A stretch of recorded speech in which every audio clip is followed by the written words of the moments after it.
రైతులు తీవ్ర ఆందోళనలో ఉన్నారు. రబీ సీజన్లో సాగు చేసిన శనగ పంటకు సంబంధించి ప్రధానమంత్రి ఫసల్ బీమా యోజన కింద ఇన్సూరెన్స్ చేయించుకోవాలంటే ఆన్లైన్ పోర్టల్లో కడప జిల్లా పేరు లేకపోవడం పెద్ద సమస్యగా మారింది. ఈ అంశంపై డీవైఎఫ్ఐ మరియు సిపిఎం నాయకులు అధికారుల నిర్లక్ష్యాన్ని తప్పుబడుతూ వెంటనే చర్యలు తీసుకోవాలని డిమాండ్ చేస్తున్నారు. రైతులు భారీ నష్టాలతో అల్లాడుతున్న ఈ సమయంలో ఇన్సూరెన్స్ పోర్టల్ పనిచేయకపోవడం మరో సమస్యగా మారింది. రాష్ట్ర ప్రభుత్వం తక్షణం జోక్యం చేసుకుని సమస్యను పరిష్కరించాలని రైతులు కోరుతున్నారు. శివకుమార్, డివైఎఫ్ఐ జిల్లా కార్యదర్శి.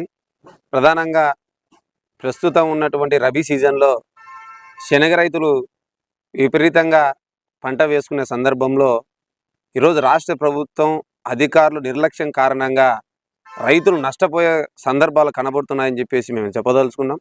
ఎందుకంటే ఈరోజు ఫసల్ బీమా యోజన కింద ఈ పంట నష్టానికి సంబంధించి ఇన్సూరెన్స్ చేసుకోవాలంటే ఈరోజు పోర్టల్ ఆన్లైన్లో సంబంధించి కడప జిల్లా పేరే లేకపోవడం అనేది ఎంత దారుణమైనటువంటి పరిస్థితి ఉందో స్పష్టంగా కనపడుతుంది.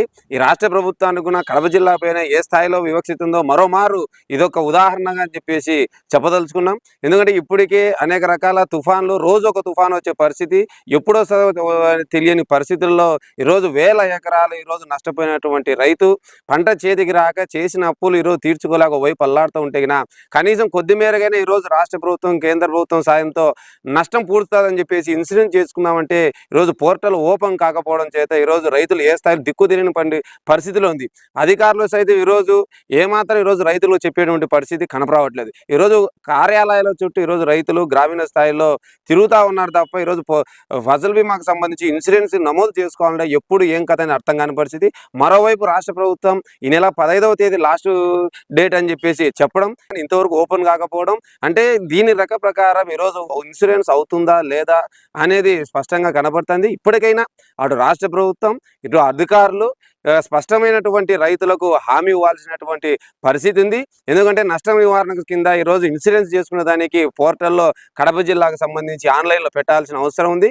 ఇప్పటికైనా అది రాష్ట్ర ప్రభుత్వం ఆలోచించి జిల్లా పైన వివక్షత లేకోకుండా ఆన్లైన్లో కడప జిల్లాకు సంబంధించి ఈ ఇన్సూరెన్స్ కంపెనీ పంటకు ఇన్సూరెన్స్ నమోదు చేసుకునే దానికి ఏర్పాటు చేయాలని చెప్పేసి తెలియజేస్తున్నాం. లేకుంటే రాబో రోజుల్లో మొత్తం అన్ని ప్రజా సంఘాలు రైతులతో కలిసి డివైఎఫ్ఐగా పోరాటాన్ని కూడా చేస్తామని చెప్పేసి హెచ్చరిస్తా ఉన్నాం. కడప జిల్లాలో శనగ పంట వేయడము రైతులు ఈ జిల్లా వ్యాప్తంగా అత్యధికంగా వేసి ఉన్నారు.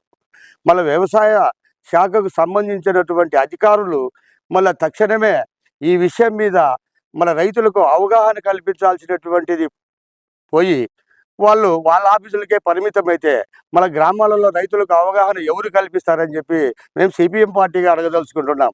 కనుక ఒక దిక్కు రాష్ట్ర ప్రభుత్వము రైతులకు ఎలాంటి నష్టము లేకోకుండా సరైనటువంటి ఇన్సూరెన్స్ కల్పించకపోవడము మరి ఎంత దౌర్భాగ్యమైన పరిస్థితితో ఆలోచించాలి. కనుక తక్షణమే కడప జిల్లాను ఆన్లైన్ ఓపెన్ అయ్యేటట్టు ఈ ఫసల బీమా పథకం రైతులకు వర్తించేటట్లు మన గ్రామాల వారిగా అయినా కానీ, మండలాల వారిగా అయినా కానీ మన వ్యవసాయ అధికారులు పోయి వారికి అవగాహన కల్పించి ఇన్సూరెన్స్ ఈ విధంగా చేసుకోవాలని అవగాహన లేని వారికి తెలియజేస్తూ మళ్ళీ రైతులు పంటలకు సరైనటువంటి భరోసా కల్పించాల్సిన బాధ్యత ప్రభుత్వ అధికారుల మీద, ప్రభుత్వం మీద ఉంది. కనుక తక్షణమే ఇటువంటి చర్యలు తీసుకోవాలని చెప్పి సిపిఎం పార్టీగా మేమైతే కోరుతున్నాం.